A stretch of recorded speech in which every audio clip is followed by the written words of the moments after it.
참 예수님, 오늘은 7월 20, 연중 제16주간 화요일입니다. 독수와 복음 말씀 봉독하도록 하겠습니다. 성부와 성자와 성령의 이름으로 아멘. 제일 독서입니다. 탈출기의 말씀입니다. 그 무렵 모세가 바다 위로 손을 뻗었다.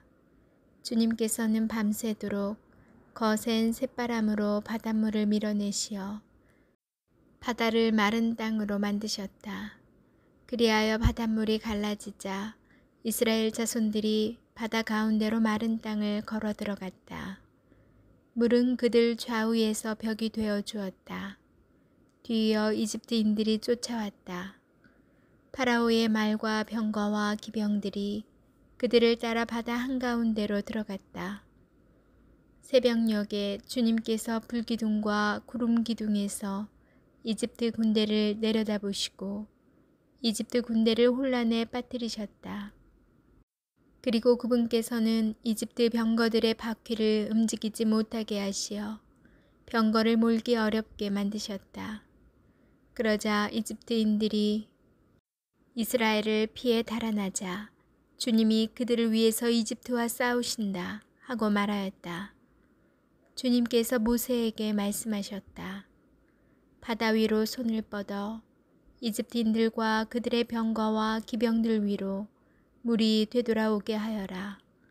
모세가 바다 위로 손을 뻗었다. 날이 새자 물이 제자리로 되돌아왔다. 그래서 도망치던 이집트인들이 물과 맞닥뜨리게 되었다. 주님께서는 이집트인들을 바다 한가운데로 쳐넣으셨다. 물이 되돌아와서 이스라엘 자손들을 따라 바다로 들어선 파라오의 모든 군대의 병거와 기병들을 덮쳐버렸다. 그들 가운데 한 사람도 살아남지 못하였다. 그러나 이스라엘 자손들은 바다 가운데로 마른 땅을 걸어갔다. 물은 그들 좌우에서 벽이 되어 주었다. 그날 주님께서는 이렇게 이스라엘을 이집트인들의 손에서 구해주셨고 이스라엘은 바닷가에 죽어있는 이집트인들을 보게 되었다. 이렇게 이스라엘은 주님께서 이집트인들에게 행사하신 큰 권능을 보았다. 그리하여 백성은 주님을 경외하고 주님과 그분의 종 모세를 믿게 되었다. 그때 모세와 이스라엘 자손들이 주님께 이 노래를 불렀다. 그들은 이렇게 노래하였다. 복음 말씀입니다. 마테오가 전한 거룩한 복음입니다. 그때 예수님께서 군중에게 말씀하고 계시는데 그분의 어머니와 형제들이 그분과 이야기하려고 밖에 서 있었다. 그래서 어떤 이가 예수님께 보십시오. 스승님의 어머니와 형제들이 스승님과 이야기하려고 밖에 서 계십니다. 하고 말하였다. 그러자 예수님께서 당신께 말한 사람에게 누가 내 어머니고 누가 내 형제들이냐 하고 반문하셨다. 그리고 당신의 제자들을 가리키시며 이르셨다. 이들이 내 어머니고 내 형제들이다. 하늘에 계신 내 아버지의 뜻을 실행하는 사람이 내 형제요 누이요 어머니다. 주님의 말씀입니다. 그리스도님 찬미합니다. 잠시 묵상하겠습니다. 지난 3월 시작된 사랑의 기쁨 가정의 해를 맞이하여 가정 사목에 대한 세미나가 열렸습니다. 전남대학교 교수들과 현 시대의 가족에 대한 개념과 문제점을 되돌아보고 교회와 세상 안에서 진정한 성가정을 이루기 위한 노력들을 생각해 보았습니다.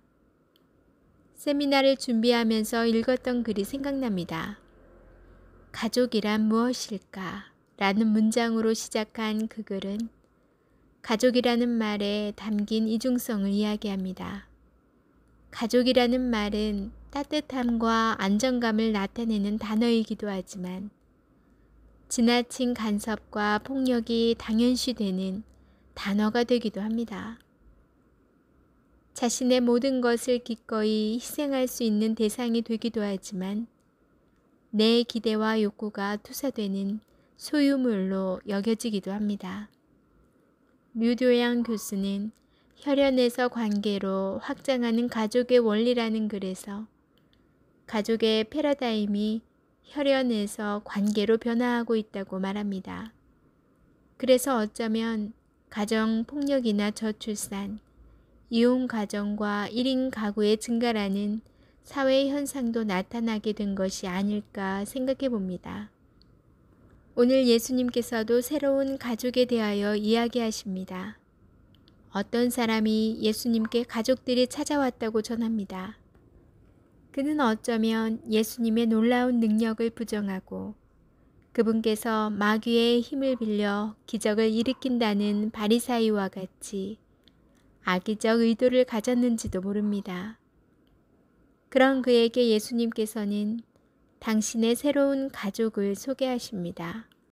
혈연으로 맺어진 공동체나 같은 공간에서 함께 먹고 생활하는 공동체, 또는 선택할 수도 바꿀 수도 없는 공동체가 아니라 하느님의 뜻을 알고 그것을 제대로 실행하는 공동체가 하느님의 새로운 가족이라고 말씀하십니다. 가족은 공동체입니다. 하나의 구심점으로 같은 삶의 양식을 취하며 서로 위로하고 사랑을 나누는 공동체입니다. 여러분의 가족은 무엇으로 하나 되어 공동체를 이루고 있습니까? 오늘 복음에서 예수님께서 들려주신 하느님의 뜻이 여러분의 가족 공동체를 하나로 묶어주는 구심점이 되었으면 합니다.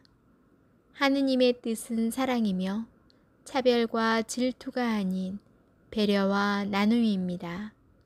오늘도 그러한 여러분의 공동체를 이루며 살아가십시오. 아멘. 성부와 성자와 성령의 이름으로 아멘. 신앙인이라면 가장 원하는 가족의 형태는 성가정을 이루는 것일 겁니다. 가족 모두가 하느님을 믿으며 신앙 안에 하나의 공동체로 묶여 있다는 것은 정말 큰 은총이라고 생각이 들어요. 그리고 가정을 이루면서 살아가다 보니까 부부와의 관계, 아이와 부모와의 관계, 아이들 서로 자녀들끼리의 관계, 이 관계 맺기가 정말 생각보다 어렵다는 걸 알 수 있어요. 특히 아이들이 점점 사춘기에 접어드는 시기가 되니까 이 아이와 부모의 관계가 굉장히 중요하더라고요. 저는 요즘 정말 인간이 이렇게 달라지는구나 새삼 느끼고 있어요. 정말 부모님이 최고인 것처럼 믿고 따르던 아이들이 이제 자기 스스로 나는 누구인가를 이제 캐묻는 시기, 그 시기가 되니까 그동안 발견하지 못한 점을 면서 많이 부딪히는 거예요. 그래서 저희 부부가 이러면 안 되겠다 싶어서 정말 모든 걸 내려놓고 그냥 화 안 내고 오케이 봐주기로 하고 있어요. 큰 틀 안에서 그래 좋은 점은 칭찬해주고 웬만하면 눈 감아주자. 정말 이를 악물고 인내하고 있는 요즘 보내고 있거든요. 사실 어떤 게 답인지 몰라서 아이를 훈육도 해보고 또 화도 내보고 또 칭찬도 해주고 이렇게 여러 가지 해보면서 계속 시행착오를 겪으면서 아이들을 키우고 있는 것 같아요.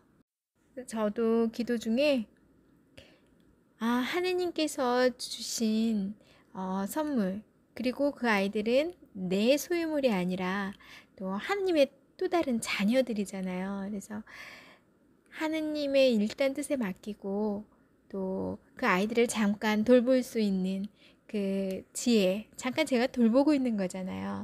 근데 착각이 내 소유라고 자꾸 생각이 드니 더 간섭이 심해지는 것 같아서 나에게 잠시 맡겨줬고 또 주님께 나의 부족한 거, 연약한 부분은 아이를 키우는 지혜를 달라고 요즘 청하고 있습니다. 그래서 제가 이제 여러 가지 경우의 수로 아이를 지금 키우고 있는데 가장 정말 올바른 게 무엇인가를 또 찾으면 여러분하고 또 말씀 나누도록 하겠습니다. 답이 없어서 더욱 힘든 그 가족 간의 관계. 답은 하느님의 말씀 안에 있는 것 같아요. 여러분 모두 가장 작은 공동체의 단위, 가정에서 행복과 사랑을 나누는 그런 가정 이루시기 바랍니다. 오늘 하루도 잘 보내시고요. 남은 시간 은총 가득한 저녁 시간 되세요. 전 내일 다시 만날게요.